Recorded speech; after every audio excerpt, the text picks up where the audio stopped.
Well, speaking of great, it's great to welcome back our friend Mark Brassel from Racing New South Wales. He's also in the studio. How are you, mate? I'm fantastic, but this seat's real warm. Who's been sitting in my chair? Shane Cass did the job for you. Now, look, we have all this amazing racing. Huge day at Ranwick today, of course, via Sistina and Lady Shenandoah. Then we look at these two-year-old races. But also going on, and Racing New South Wales, there's so much going on. The Evergreen Turf Country Championships, the Provincial-Midway Championships. Can you give us a little bit more insight into how they work and how they operate? Because it's exciting, and that's where a lot of racing dreams do come true. Yeah, absolutely. 11th running of the Evergreen Country Championships. We welcome the new sponsors. The nuts and bolts of it, there's 7 regional qualifiers, $150,000 each. It goes right around the bush. You've got Central District, Southern, Mid-North Coast. It's spread right around. The first 2 qualifiers get a crack at the $1 million prize at Ranwick on April 5. But there's also the 2 wildcards, which are a bit of a last chance saloon. So only the winner gets through, so that makes up the field of 16. You've got... I love country racing too. I just absolutely love it. If you haven't been to a country... I know, racing you were best. Yes. From what I remember. Julie's an aficionado of it. Well, the beautiful thing about these, you look at joints like Wagga, Canamble, the reports from these sort of clubs, the town goes off. The accommodation, the cafes, bars, pubs, clubs, people go to see these good horses. And that's another thing. This is all about young, up-and-coming horses.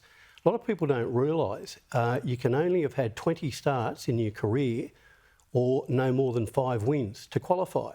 So that way you get the real good, promising young country horses put on display in front of everybody. So it really works. Absolutely it does. Yeah, it's a great concept. And in saying that, so many stakes winners have come out of these races. Like, look at the first one back in 15, Art Lee.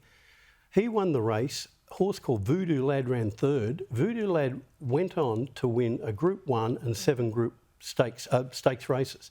So that tells you the horses coming through, Clearly Innocent, Victorum, Noble Boy, all these horses have won stakes races. So it works. Unbelievable. All right, well, let's have a look at some of the qualifiers now, starting with the Mid-North Coast qualifier in Port Macquarie, which is what we are seeing here on your screen now, Brass. Yep, right down the outside, Jules.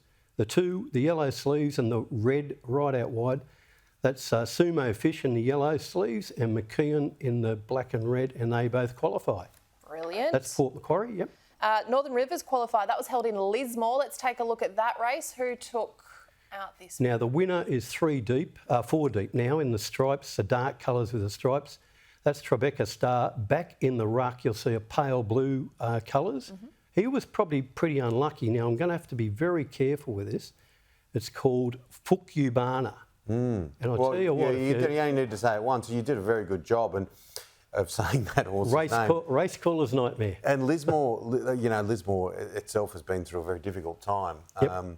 And it's great to see. Yep, absolutely. The previous year was called off, so great to see him bounce back. Yeah, the track looks sensational as well. And here you'll see it now. See the yellow sleeves. Alicia Collett pumping this through. Sun Chime.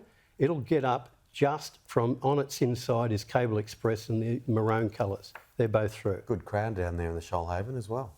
Absolutely. Now, we had orange last night. Did you have lemons too, or? I do have a lemon tree, I'll have you know. Zariz Tycoon, is it called? Zariz Tycoon for Gaynor Williams. Yeah, it won the race, won clearly too. Don Stefano, Dean Murphin flew down the outside to get second.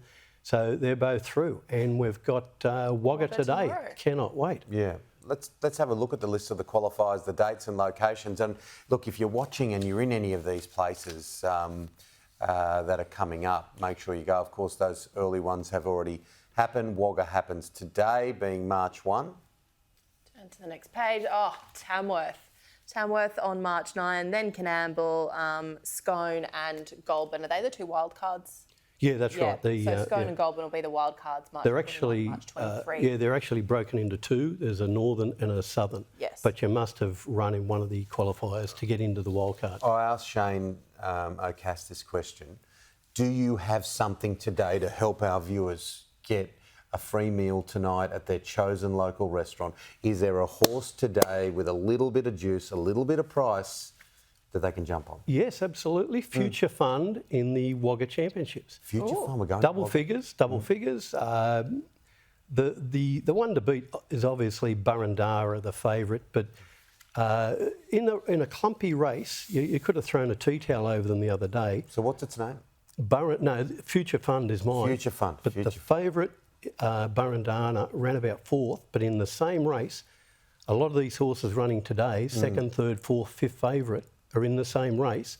They've all drawn 15, 16, 17. Okay. So go to Wagga. So Future Fund, and it's quite appropriate, the name, isn't it? Yeah, Future Fund. Yeah, absolutely. I mean, you two are on fire this morning. Good to see you, Brass. Yeah, thank you. Great to be back. Nice to see you, Brad.